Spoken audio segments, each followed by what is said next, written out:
Ok, minha gente, já de volta.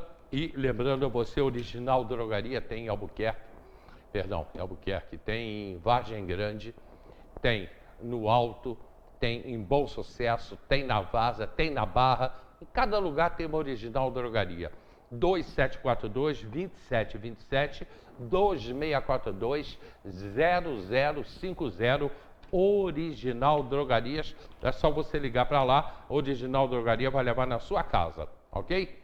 Você pode ligar, inclusive, pedindo lá para o interior também. Agora o papo com a Gabriela, a pastora Gabriela, Missão Metodista Meu Dom, e o livro que a gente já falou, a gente já vem falando sobre o livro, né, nos últimos dias. Bom, ela vai contar para a gente como é que surgiu o livro, como é que ela foi descoberta, mas antes eu quero saber o momento que a Gabriela está vivendo. Gabi, bom dia. Bom dia a todos. Hoje vai ser um pouquinho assim, né? A voz está um pouquinho ruim. Tá cansada, né? Peguei um resfriado forte, né? Depois que cheguei de São Paulo. Pela agitação que você está tendo, né? Isso aí é imunidade baixa, provavelmente. Com certeza, a imunidade Né? baixa. Porque você está fazendo muita coisa ao mesmo tempo, né? Sim, muita coisa. Quer dizer, mas tudo em função da igreja. Tudo em função do chamado, em função da igreja, em função das coisas que Deus tem dado pra gente nesse tempo, né? A tua vida está mudando bastante, né? Ah, ela deu uma virada aí de uns 360 graus, né? Em um ano e pouquinho. Né? Conta pra gente. Em 360 graus, de um ano e pouquinho pra cá, a gente começou a viver um tempo muito diferenciado, né, no chamado. E aquele momento, né, onde parece que você sai de trás das malhadas, né? E não foi algo premeditado, não foi algo feito de forma proposital, né? Foi algo que a gente só explica a Deus, né? Deus que faz essas coisas, né? Mas sem a gente nunca esquecer quem a gente é, né? Porque todas as vezes que a gente começa a ser exposta, assim, ou exposto de uma forma de um dia para a noite, esse sempre foi o meu medo, a gente esquecer a nossa essência. Tudo que a gente é, tudo que a gente faz é porque Deus está ali na frente, né? Deus está ali conduzindo.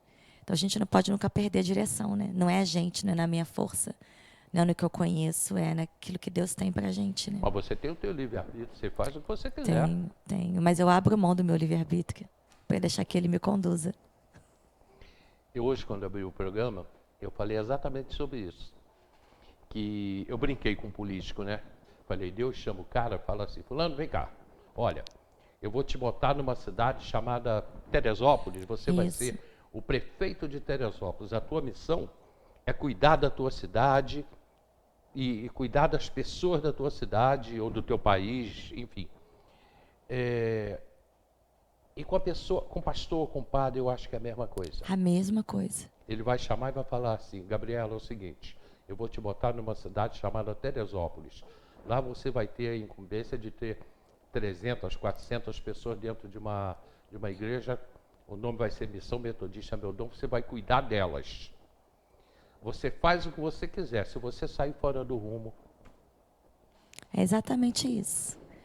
Em qualquer segmento, né? Eu acho que é exatamente isso. A gente tem a escolha de não querer, né? Isso é o livre-arbítrio, né? Você tem a escolha de não querer fazer. Mas quando a gente sai do centro dessa vontade, a gente não vai encontrar felicidade nem realização. A gente pode camuflar com outras coisas. A gente pode botar outras coisas no lugar para camuflar aquele.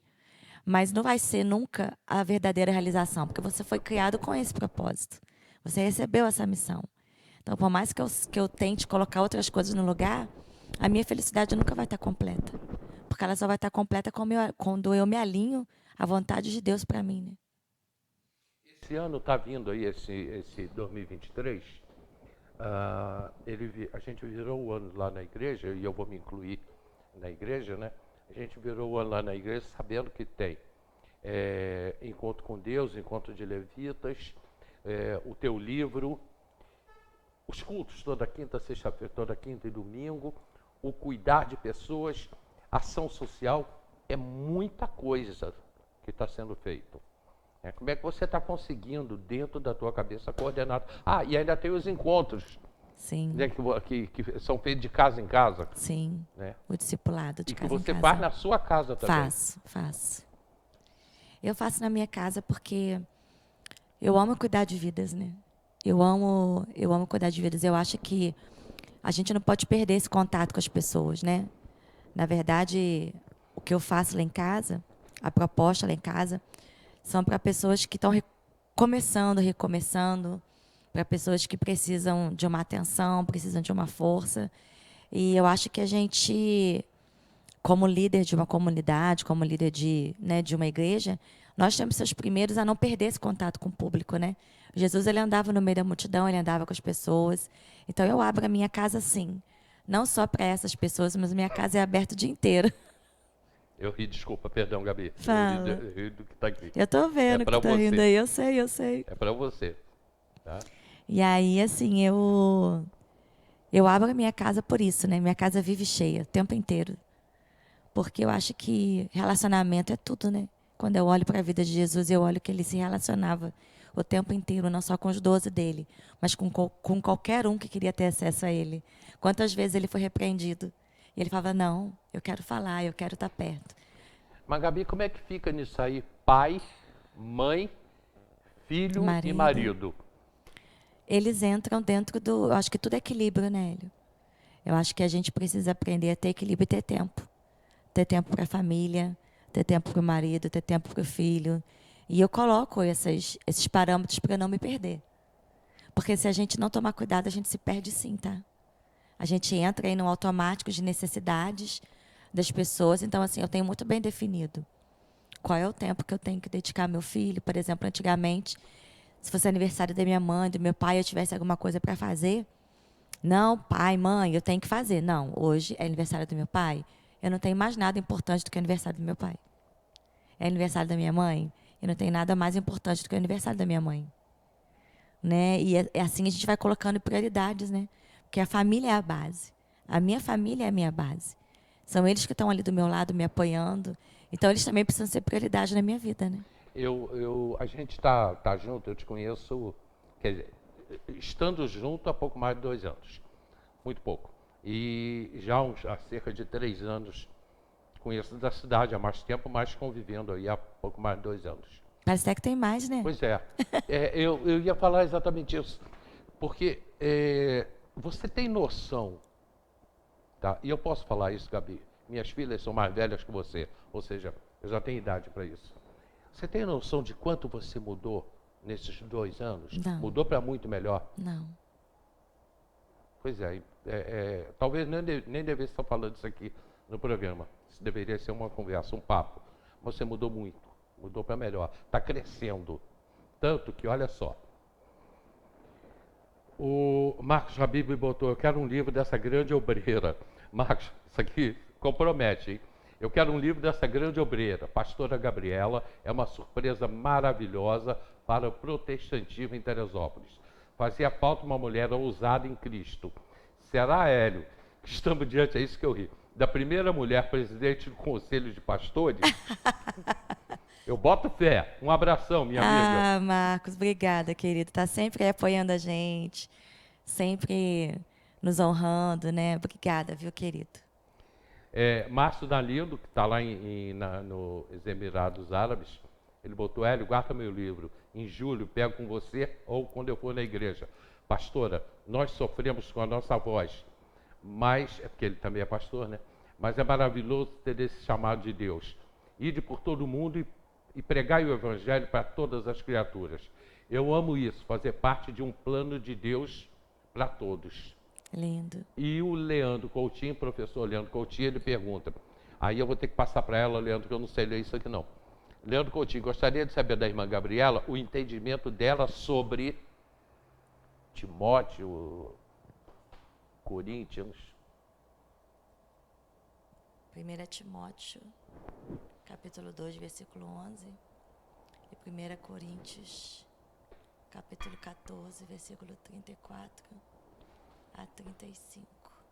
Como é que lembra disso? Como é que lembra disso? Pegando a Bíblia, né? Tem que pegar.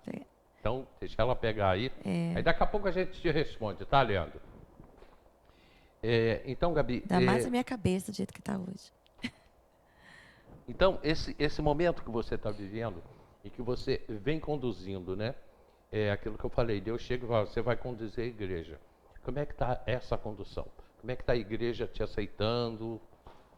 A igreja é uma igreja muito aliançada, né? As pessoas são, assim, são muito fechadas conosco, muito fechadas comigo.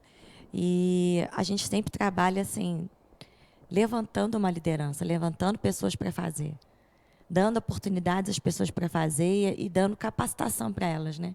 Porque eu sozinha não consigo. Tudo que eu faço hoje é porque eu tenho uma equipe maravilhosa que me ajuda. Sozinha eu não sou nada. Mas com eles a gente pode alcançar. Se tudo que a gente tem vivido é porque a gente tem pessoas que têm se disponibilizado e têm chegado junto para fazer. E têm assumido compromisso, têm assumido papéis muito importantes. Né? E hoje eu sei, eu não posso, se eu for citar nomes, eu vou estar sendo injusta, né? Mas eu tenho uma liderança muito boa mesmo. E tudo tem acontecido em virtude dessa liderança acreditar na missão, acreditar nesse chamado, acreditar nesse propósito. Você tem uma preocupação? E nós tivemos aí, eu não vou entrar no caso do menino que matou a professora ontem lá em São Paulo, ontem, mas eu quero falar sobre a preocupação com o jovem. Né? Você tem lá, eu acompanho isso, uma preocupação muito grande com os jovens. Sei lá, deve ter lá uns 40, 50 jovens. Tá? Eu estou falando de jovens, sem contar as crianças. Sim. Que a semana passada subiram no altar e quando eu olhei tinha umas 30 também lá em cima. Tinha. Aí eram crianças. Sim. Né? Como é que é esse trabalho com jovem e com criança? A gente crê assim, que a gente precisa dar uma atenção muito grande para eles, né? Até porque não é porque eles são só amanhã, eles são hoje. E a gente tem visto assim crianças muito que chegam, né, assim, já com muitas dificuldades de ver muitas situações que passam. A gente tem ali à nossa volta uma comunidade carente, né? E muitas dessas crianças, elas chegam vivendo situações assim que a gente nunca imaginou. Esses dias eu fiz algo lá na igreja, você estava, e foi um ato profético que eu fiz com a água, né? Da gente tomar água. E no final do culto chegou uma criancinha para mim. Ela tem 5 anos, 6 anos no máximo. E eu sei que ela vive numa casa onde ela não tem o pai é ausente. E ela passa muitas dificuldades. Mas ela é uma menina tão linda, ela o tempo inteiro ela está brincando, ela está rindo. E ela virou para mim e falou assim, eu queria te falar uma coisa. Dentre outras coisas que ela me falou, a segunda coisa é que eu vou comentar. E ela virou para mim e falou assim, pastor, eu queria te falar uma coisa. Eu falei, fala. Sabe aquela hora que você mandou a gente tomar água? Eu falei, eu tomei a água. E aí eu comecei a sentir um negócio dentro de mim. Começou a ter um negócio. E aí eu virei e falei assim, eu comecei a sentir uma tristeza. E aí Jesus falou assim comigo, calma. Ela falou o nome dela. Calma. Isso aí não é para você ficar triste, não. Tá doendo, mas é que eu estou tirando a tua dor. Eu estou tirando a tua dor e eu estou botando alegria. Fica tranquila, porque vai ficar tudo bem. Você vê uma criança de 5 anos que passa o que ela passa em casa. Ela vai para a igreja porque outros pais levam. Não é a família dela que leva. E uma criança dessa de 5 anos falando sobre isso, não tem preço, né? Então você começa a devolver, você começa a dar para essas crianças uma esperança, para os jovens, uma esperança de não se aliarem, né, a essas coisas ruins, mas de verem que eles podem traçar uma história diferente para eles. Então, por isso esse é o nosso cuidado. Que a gente não precisa entrar no ritmo do que vai muitas vezes as coisas, mas a gente pode sim ter uma esperança, ter um recomeço, a gente pode sim conquistar coisas. E por isso essa é a nossa preocupação. Devolver o amor, devolver a dignidade, devolver, né, o sentido da paternidade, do pertencimento. E assim, eu fui para casa com a imagem dela na minha cabeça, sabe? Ela ama dançar, ela ama cantar, ela está sempre lá. E ela poder falar isso para mim, eu sabendo a condição que ela vive em casa, foi algo muito forte. Essa preocupação com os jovens nos Estados Unidos, Europa também, mas um pouco mais nos Estados Unidos, tem sido muito comum. Olha como a gente chega, hein? Muito comum o jovem invadir, principalmente Sim. igreja, e matar. E lá mata muito, né? Sim. Muita gente morre disso. Aqui no Brasil é o 25º caso de invasão de escola. Esse que aconteceu com esse menino agora. ele já tinha problema, aparentava problema desde os 11 anos. E agora, com 13, ele matou a professora. Ia matar outros também, mas ele foi seguro pelos professores. Enfim, como é que você vê isso acontecendo com o jovem? Eu vejo, eu sou da mesma opinião que a Elza, né? Eu acho que precisa chegar à raiz do problema. O que motivou ele a fazer isso? O que leva uma criança de 11 anos a ter uma atitude dessa? Né? Quais são as causas? Como está a sociedade? Como está a família? Como está a vida? Ninguém chega do nada, com 11 anos, 13 anos, e atira uma arma na cabeça de ninguém. Eu não estou dizendo que isso não deve ser punido. Isso é outra história, né? Mas eu estou falando que isso só mostra como que muitas vezes as famílias estão desestruturadas. Como que a sociedade precisa dessa ajuda. Como que precisa entender o que leva essas pessoas a fazer isso. O que leva a chegar a um limite desse. O que ele passou. Como foi a infância dele. Como foi o nascimento. O que ele vivenciou dentro de casa. O que ele vivenciou até dentro de uma escola. A gente não sabe. E aí, muitas vezes, quando chega a uma tragédia como essa, né, é que poxa, mas como que ele chegou e fez isso? Não foi do nada. Algo estava acontecendo ali. E não foi visto. Não foi olhado, de repente, da forma como deveria. Ou, às vezes, não se conseguiu olhar como deveria. Né? Então, isso tudo são coisas que precisam ser vistas, sim. Sabe? E ter muita atenção. Porque, de vez em quando, a gente se depara com uma situação dessa. Então, significa que ainda não está se vendo. Né? Quer dizer, se você pegar a motivação, pode ser que no futuro você evite casos. Exatamente. Eu creio nisso. E como é que você vê? Porque hoje eu fui falar sobre a família dele, que está sofrendo tanto quanto a família da pessoa que morreu, né? Porque você não sabe que futuro vai ter essa criança. Exatamente. Né? Então a família deve estar sofrendo muito. Até recebi algumas críticas por essa posição. A família, como é que você vê nisso? Você medir uma família com a outra é difícil. É difícil, porque são A dor.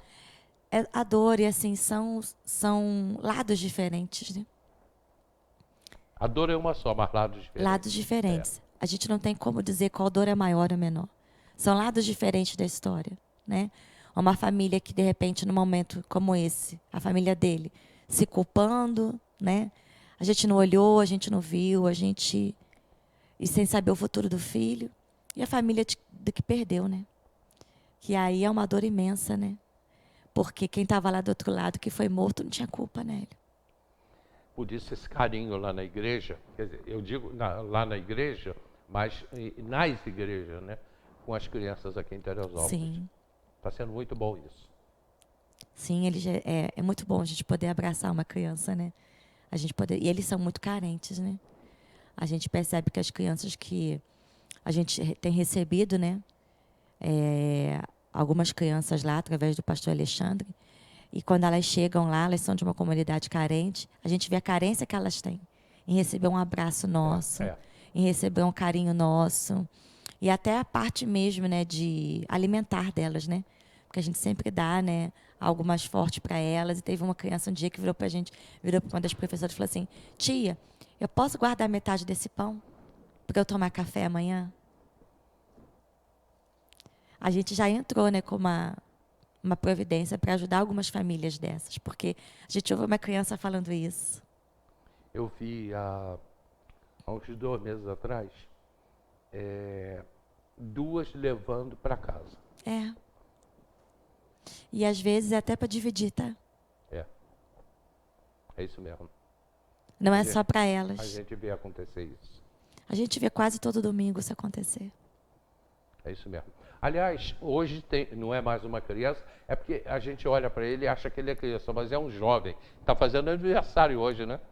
Tá, o Rafa. Hoje é o aniversário do Rafa, né? É. Que a gente olha e fala, olha o tamanho, mas é um jovem.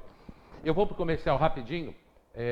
A pastora tem que olhar aqui o que o Leandro pediu. E aí a gente volta para falar do livro, né? Agora para falar do livro. Ok? Rapidinho a gente está de volta.